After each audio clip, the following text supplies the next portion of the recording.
पश्चिम बंगाल में चुनावी माहौल गरमाया हुआ है। एक तरफ ममता दीदी ने बीजेपी पर आरोपों की कतार लगा दी, तो वहीं दूसरी ओर बीजेपी की ओर से भी ममता दीदी को जवाब देने के लिए पीएम मोदी चुनाव संग्राम में उतर चुके हैं। 2 मई को बंगाल चुनाव के नतीजे आएंगे।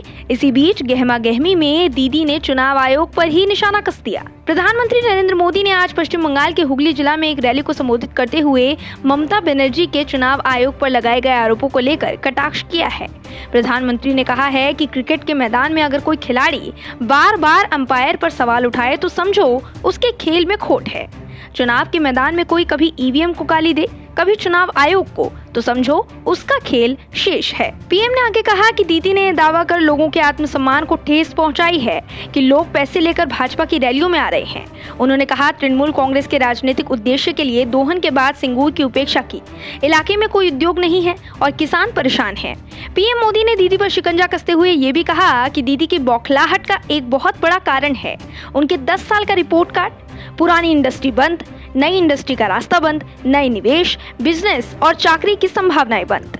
तृणमूल सरकार तो अपने आप में पश्चिम बंगाल के लिए आपदा सिद्ध हुई है। मानवता कहती है कि जब भी किसी पर मुसीबत आए तो मदद का हाथ आगे बढ़ाना चाहिए, लेकिन तृणमूल के लोगों ने तो मुसीबत को ही कमाई का साधन बना दिया। ममता दीदी आए दिन बीजेपी को निशाने पर लेती आ रही हैं, लेकिन पीएम मोदी के पलटवारों से मालूम पड़ रहा है कि अब उनके सवालों का करारा जवाब देने के लिए उन्होंने कमान संभाल ली है। ऐसे में देखना होगा कि ममता दीदी को मोदी सरकार के कितने पलटवारों का सामना करना पड़ता है। Bureau report, OMH news. और भी वीडियोस देखने के लिए चैनल को सब्सक्राइब करें और बेल आइकन को दबाएं।